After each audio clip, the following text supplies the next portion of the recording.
Hi there, I'm Dana Jacobson from CBS This Morning Saturday. Today we're bringing you some of our favorite past segments of the dish. Second helpings, if you will. First up, meet a superstar Israeli chef with a fascinating philosophy on life and a restaurant where people are dancing on the tables by night's end. This restaurant is based on the same one you have in Tel Aviv. Yes. Where did the idea come from for that first restaurant? There was no idea. I have no idea. I have no concepts. I hate concepts. Because concepts is to look from above and to try to find a system that will succeed. It's a kind of manipulation. I don't like it. It is that philosophy which might help explain the transformation of Eyal Shani's restaurant, Hasalan, over the course of an evening. When somebody comes in here to dine, what do you hope they experience or walk away with? I hope a very specific thing, that their life will be changed forever. From a meal? From a meal. It's not logic to believe in that, but I cannot stop believing that. The early seating has the trappings of a traditional restaurant, but the late seating morphs into this. A feast for all the senses. Shani brought the jamboree with him from Tel Aviv, but after years of shaking up the restaurant scene in his homeland, Shani says he was looking for new sources of inspiration. I came to New York because I saw and I understood everybody that is living in the world is dreaming about that city. That's a huge thing. Put it in a diaper. Shani started with Israeli street food. Early last year, he opened Miznon in New York's Chelsea Market. Shani says the pita is one of the best translators of a city's atmosphere. I mean, I can take the main elements of the city and translate them into a food that in the end entering into a pita. When I first came to New York, I asked to myself, what is the sandwich of that city? And then I asked somebody, one of my suppliers, and he said to me, it's the burger. What do you say? I say, of course, it's the burger. So I understood that I have to make a new burger for that city. Shani sears his burger on one side with cheese. He then folds it, which traps the steam and crisps the cheddar. Finally, the burger is put inside a pita with aioli, sour cream, peppers, tomato, and pickles. I'm making a fool of myself eating this because that's how good it is. Oh, that's great. So we should shut down the cameras and the light and we should give her the pleasure.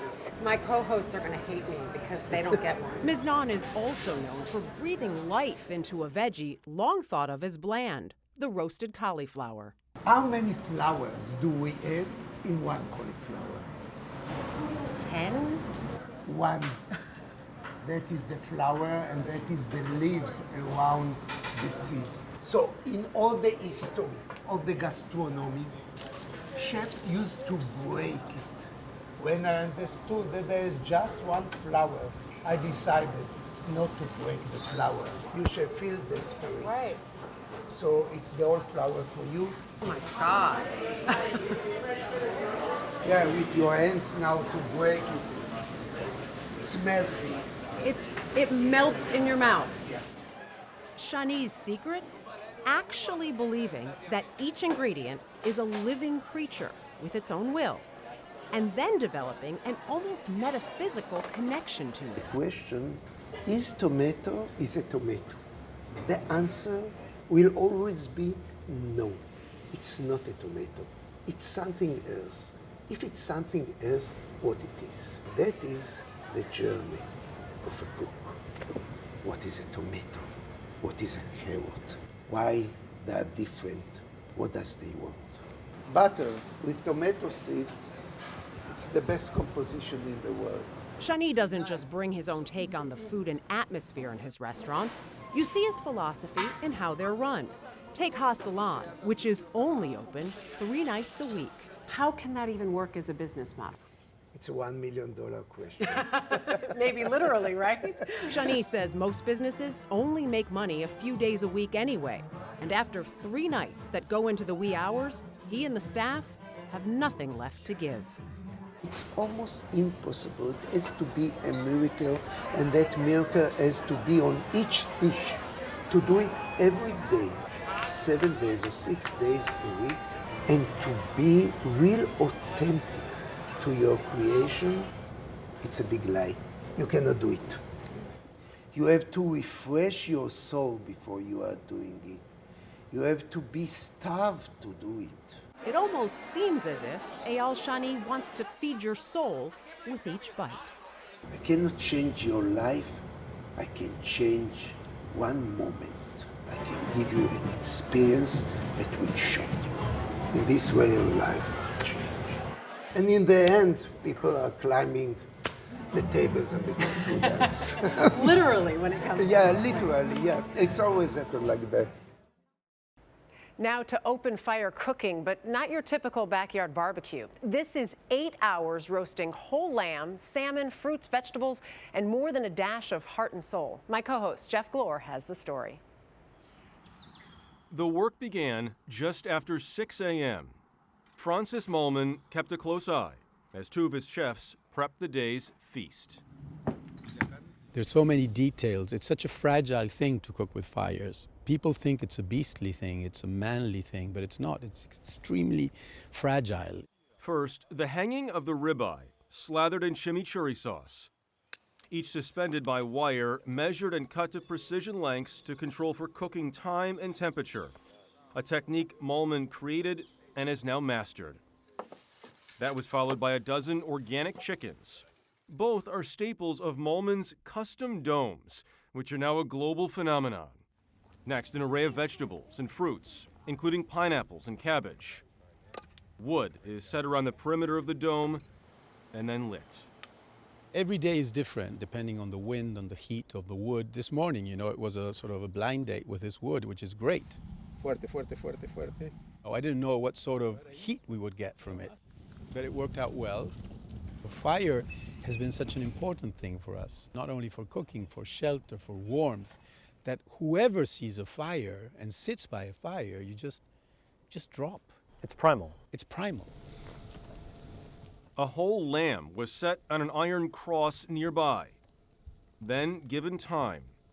Lamb is not something you often see at North American cookouts, and certainly not made this way. Okay, and now I just flip it. 5 hours so far. 5 hours so far. And then on this side too, I'm going to add a bit of this delicious moistureness on it. And that's a mixture of what? Butter and herbs. I get a sneak preview? Yeah. Hold it from the very edge, still warm. I always like to pull the first piece with my hand. Is it nice? It's crunchy. It's more than nice. Molman also headed inside the fire with a whole wild salmon. You look at this beautiful thing. Look at it. And I'm going to lean it and make it sleep here. Because you want the fish to be cooked, but slightly tied to the bone still, so you have to pull a bit. We baste all the food every hour and so. Even the pineapples, we put it in this syrup of pineapple every hour, so it's dripping, it's wet. Francis Molman's goal at this and every fire, omit needless ingredients. Which I think is the most difficult thing in cooking, If you have a fish that it's just cooked in the wood oven, and you just put on it a little sea salt and olive oil, it has to be perfect. If you hit those things, it's the most delicious things you will ever eat. Molman's embracing of that bare style has been a return to his roots in Patagonia. I think that childhood is where we always go back. Sometimes, I'm sitting in a very difficult meeting and I'm anxious and I go back to childhood. I remember the rain, the snow, the wind, and I get cured immediately. You remember the fires. I remember the fires, yes, because we live with fires. Molman now makes his fires for celebrity clients around the world, including David Beckham and Guy Ritchie, and Gwyneth Paltrow.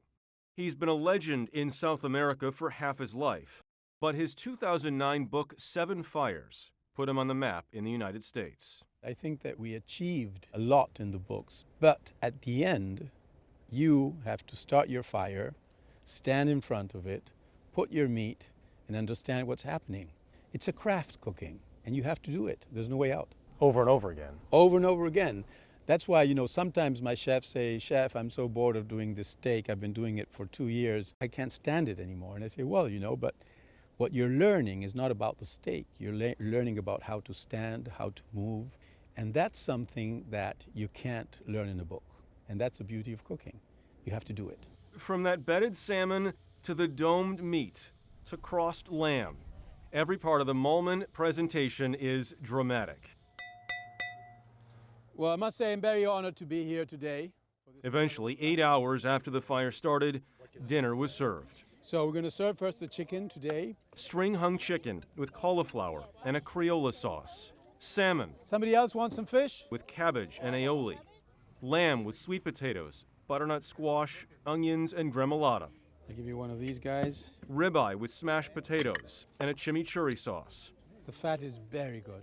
For dessert, burnt peaches and plums with pineapple, mascarpone, and amaretto. All along with plenty of wine. When people look at your cooking, your life, everything, what do you want people to take from the Francis Mulman story? I think freedom. I think there's a lot of fear. I think the worst enemies we have are fear and routine, because they both freeze us. When you're fearful, you're like that. And when you're in routine too, you can't get out of it. And I think that changes is the most important thing in life, to change. To Francis! Salud! Francis! Salud, salud. Up next, my co-host Michelle Miller went to the Yucatan Peninsula to a lush resort serving humble food while honoring Mayan culture. In the heart of Mexico, on this lush plantation, Yes, we're picking some beautiful flowers. Chef Jorge Vallejo tends to his garden and his harvest. Whether grown in the earth or in these ancient planters, it all supplies the bounty of his new restaurant, Ixchim, which means corn in Mayan. It's the story we want to tell to the people. One of the spinal cords of the Mexican gastronomy or the Mexican culture, it's about corn. So for me, it's a very, I would say, democratic ingredient, because it's not about the monetary value. It's all about the flavor, the pureness of the ingredient. And that's why we want us to say, we are corn. His mission, to distinguish a Mayan eating experience by preparing humble ingredients with modern flair. And cook it from, only from one side. Like escolar, a buttery fish from the Gulf of Mexico. Yummy. Here it is. Proven when I gave it a taste. These flavors, what are the main line flavors? Look at you just digging it up. Look at you. Oh my God. Do you feel the smokiness of the fish? Don't eat all of my fish. This is really good. Jorge, it's delicious. I hope you enjoyed. Equally as delicious, the beauty of this setting. Ixchim anchors Chablais, a luxury resort built on the grounds of an old hacienda. His restaurants have become a retreat for global visitors, and Vallejo says recently have been a bridge to Mexico's northern neighbor, the U.S. I will say 90% of the people that comes into the restaurant are not Mexicans. Actually, we have to give English lessons to our waiters, because probably out of that 90%, 60% of the people are Americans. Ixchim is 45 minutes from Mérida, the Yucatan capital, but it feels like a place from another time. So this was actually the factory where they made the sisal. But a 19th century plantation that once produced rope now provides relaxation for its customers and employment for the local community. So much of this area is influenced by Mayan culture. It is. It's all about Mayan culture. The people still now these days, they are very proud about their culture. They are very proud about being Mayans. They are actually the ones that keep the tradition. They're the ones that keep the flavors. They're the ones that keep the environment. Mexico is not one thing. If you go to Oaxaca, they have their own traditions, their own flavors, even their own past. It's With different. an African influence. Yeah. His own food story started early. I heard that when you were a kid Instead of toys for Christmas, you would ask for a roast chicken. I can eat chicken and rice every day. I have a 3-year-old daughter. Probably the kids are the most wise people in the world because they live now, the present. For me, being a cook or serving people, it's about that. That kitchen-obsessed kid who had trouble concentrating in school decided to give cooking a try. I was just in my own world. I was lucky enough to find something that I can lose myself, which is cooking. But Ikshim also quenches a thirst for another ancient tradition. Tequila was born in Mexico, in Tequila, Jalisco. Luis Ronzon and Luis Alberto Flores Muñoz are experts in tequila. You don't need to pour that much, but that's a lot for me. Ikshim has the largest tequila collection in the world, 3,800 bottles strong. Its oldest, the Jose Cuervo, which has been around for 240 years. If you wanna try a sip, Just a little sip. just a little one. Our Mexican dish would not be complete Fire. Fire. without a lesson in the proper etiquette of tequila sipping. Because tequila, like the cuisine here in this pocket of paradise, is to be savored. Oh, wow, that's very smooth. Tequila may be really high quality spirit that you can enjoy just like you enjoy cognac. For Chef Vallejo, the way to honor his Mexican heritage is to bring that Mayan cuisine to the world stage. And that's what we want to showcase here in the restaurant, the pureness of the ingredients, but how can really works in a luxury ambience. Mission accomplished. Because Quintanil has been rated one of the top restaurants in the world. Yes. Am I wrong about that? No. Why are you looking surprised? No, I'm very proud about what we achieved already. I'm just, as I told you, I'm still learning. I'm still wanted to do more. So for me, of course, it's as you're saying, mission accomplished, but still not finished. This next chef I had the pleasure of meeting has 2 hip eateries in California. She's been the subject of a Netflix documentary, and she's a political advisor to the president of Mexico. Inside Chef Gabriela Camara's San Francisco eatery, Cala, fine dining meets finger food with her Mexican small plates. Tostada, tamal, tostadas de esa. Camara brings a lifetime of cooking experience into the kitchen, but no formal training. The former art history student doesn't think of her food as art, like a painting. It just happens to come out that way. I would start with these. Take Cala's signature, trout tostadas with chipotle, avocado, and fried leeks. This is sort of our little staple dish, so I wanted to make this for you. This is fantastic. Camara garnishes her abalone tostada with trout roe, Orabi bonito flake-infused aioli, and the blue-flowered herb borage. I don't want to eat it. It's too pretty. I love very simple flavors, but I want them to be bright, so that's why I use a lot of acid in lemon, in lime. But it's this dish that blends all her varied influences. So this is pasta, but pasta made in a Mexican Spanish way.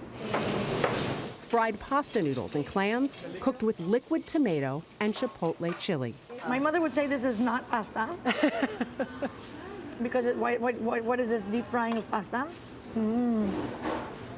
Delicious. Yeah. Camara is the daughter of an Italian mother and Mexican father. She was raised in Mexico City. What was it like having those different influences as a young kid? It was great, and we always had all these periods of time that we lived in Italy, or periods in which we came to the States, or a lot of traveling because of my parents' work, and also just because they really wanted us to have exposure to a wider world. Did you think that food was your future, though? No.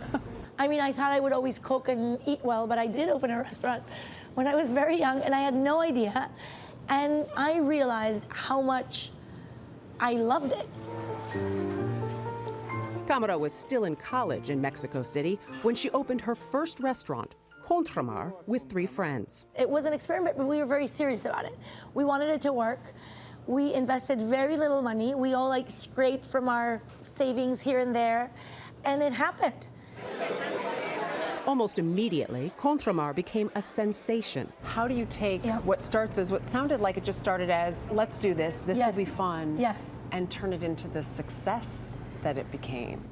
I think with a lot of work, with a lot of attention, with a lot of caring, and I know that common sense is the least common of our senses. Right. But I actually turned out to be a very good manager just because I was my common sense worked in a restaurant. 5 years ago, Kamara and her family moved to the Bay Area. She was shopping around San Francisco for a location for a new restaurant when I found this space and I thought, I need to do something here. It's so good. It's Is this the space we're sitting in? This is the space I we're get sitting it. in. I get it by sitting here. And I saw the beams, I saw the ceiling, and I saw that it had that full block opening, and I really, really loved it. So that's why I opened Gala. along with the main dining room in the front, Kamara operates a taco stand in the back of the building, Tacos Cala. And last month, she and fellow chef Jessica Koslow opened a new restaurant, Onda, in Santa Monica. But officially, Kamara has moved back to Mexico City, where she's serving as a cultural advisor to Andrés Manuel López Obrador. Mexico's president just happened to be a customer at Contramar. He was in San Francisco about 2 years ago on business when he stopped by Cala to see her. And he said, Gabriela, this time I'm going to win. And you're going to have to come back to work with me in Mexico. And I thought, first you win. We've gone through this twice already, 2 elections that have been not successful. López Obrador was elected president in July 2018. Kamara says the chance to serve all the people of Mexico was impossible to turn down. I think it's worth my time, for sure, and my life, to give it a shot at helping him. I never set out to serve others as a mission, but I think that now it is my mission. It's just one more thing added to Kamara's plate. This has mussels, right, and a little bit of chile serrano. But even with the new responsibility, she's abiding by the old saying, don't quit your day job. My mouth is watering. And the masa gets in there, and it's good. I think food should be above anything delicious. And then success. Yeah. You can find news and more stories like this every week on CBS This Morning Saturday. And you can find news 24/7 right here on CBSN, featuring live anchored coverage available for free across all platforms. Thanks for joining us. Take care of each other. I'm Dana Jacobson.